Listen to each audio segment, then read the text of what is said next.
Hello, everyone. Welcome to my YouTube channel. I have to tell you, as a man who has watched the tides turn in this town for more years than I can count, sitting down to process what is happening right now feels like witnessing history. I am just so excited to share my thoughts with you all because the winds of change are blowing through Port Charles and they are bringing a breath of fresh air that we have been waiting for.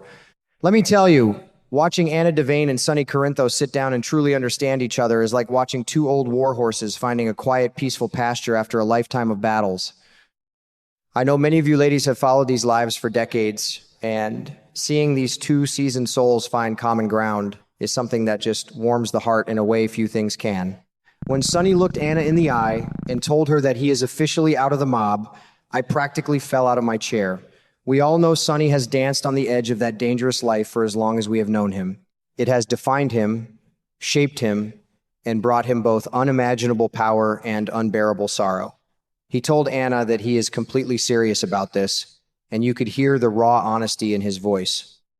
He had already shared this massive news with his son, Dante Falconeri, but Sonny being Sonny, he did not want to steal Dante's thunder or make it seem like he was bragging. He just wanted Anna to know that the days of living in the shadows are over.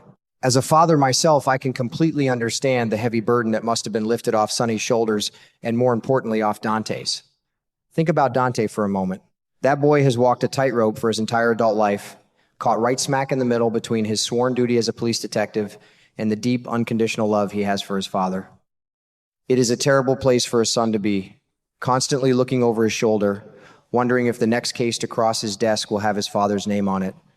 Sonny stepping away means Dante can finally breathe. He can just be a cop, and he can just be a son.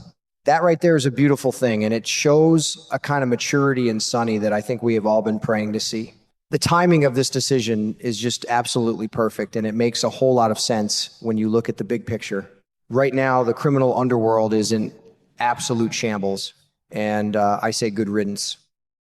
With Jen Sidwell locked away behind bars where he belongs, and the notorious five families practically scattered to the wind, there is no major enemy left to fight. The board has been wiped clean. There is no looming threat forcing Sonny to keep his guard up or maintain his territory through force. It is as if the universe aligned to give him this one golden opportunity to walk away while the coast is clear. Sonny is a smart man, and he knows that power does not only come from the barrel of a gun or shady backroom deals. He told Anna that there are plenty of ways to be a powerful, influential man in this world by staying on the straight and narrow. He has his sights set on legitimate business, and I could not be more thrilled. He is talking about bringing back Corinthos Coffee in full force and taking back control of his docks. I have always loved the idea of Sonny as a legitimate businessman. There is something so deeply American about pulling yourself up by your bootstraps, building a company from the ground up, and providing good, honest jobs for the community. It is the American dream in its purest form, and Sonny is ready to chase it. On top of reviving his coffee empire, Sonny is looking to buy up some of Sidwell's legitimate assets that are going up for auction. It is a brilliant move. He is taking the remnants of a bad man's empire and turning them into something good, something clean. He wants to pour all of his boundless energy into making this legitimate life a roaring success. And let me tell you, when Sonny Corinthos sets his mind to something, you better believe he's going to move mountains to make it happen. He is not just looking to survive in the legitimate world. He wants to thrive and prove to everyone, maybe even to himself, that he can be a titan of industry without the mob ties. Now, Anna was absolutely delighted to hear this news, and who could blame her? But Anna's also a woman who has seen the darkest corners of human nature, and she naturally had a few questions. She asked the same question that I am sure is on all of our minds. Can he really pull this off? Can a man who has lived by the sword for so long truly put it down and live a quiet, honest life? It is the age-old question of whether a leopard can change its spots. But Sonny was resolute. He assured her that he will find a way, that he is completely committed to this new path. As Anna encouraged him, I could see the wheels turning in her mind. Bless her heart, she knows better than anyone that walking away from a dangerous life is never as simple as just locking the door behind you. She lived through it herself. She knows that trying to escape the mob is just as treacherous, if not more so, than trying to walk away from the WSB or the DVX.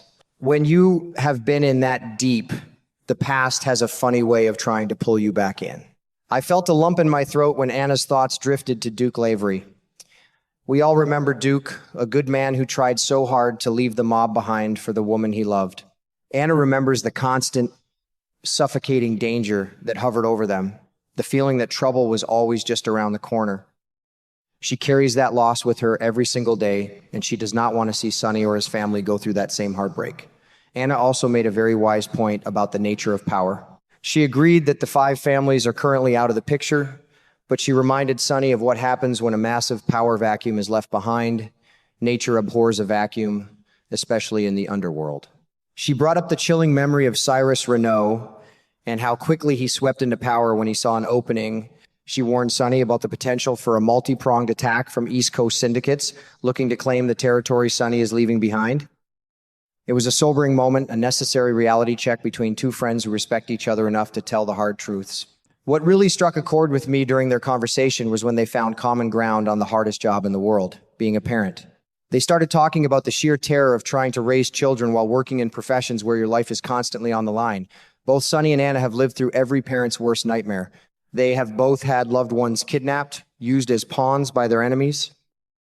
I cannot even begin to imagine the sleepless nights, the constant anxiety of wondering if your choices are going to bring harm to the innocent children sleeping down the hall. Listening to them share that pain, that deep mutual understanding of a parent's sacrifice was incredibly moving. It showed a vulnerability in both of them that we rarely get to see.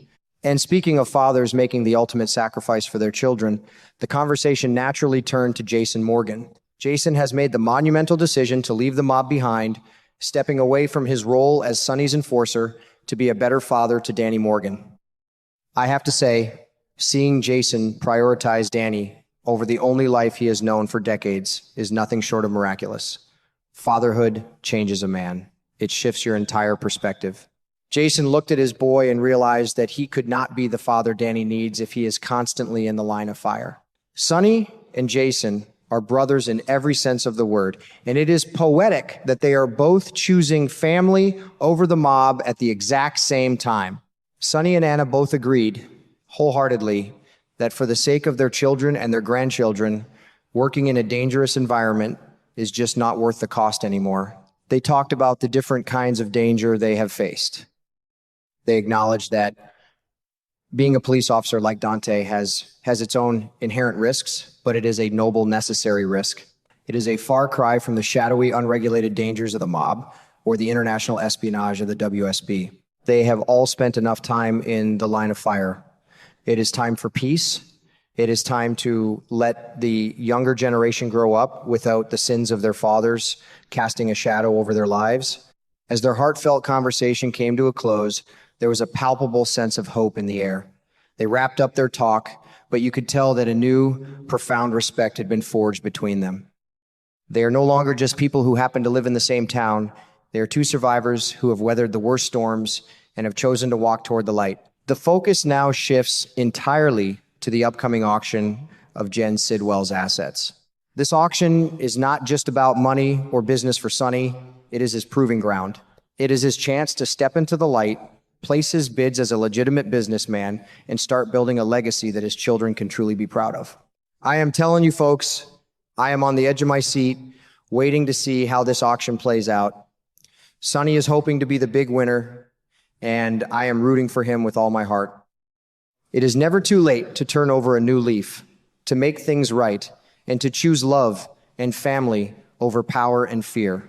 Watching Sonny and Anna share this moment has reminded me why I love these stories so much. They reflect our own struggles, our own hopes, and our own desires to be better for the people we love.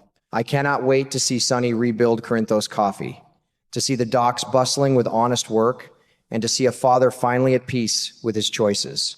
It is a beautiful new chapter, and I am so glad we get to experience it together.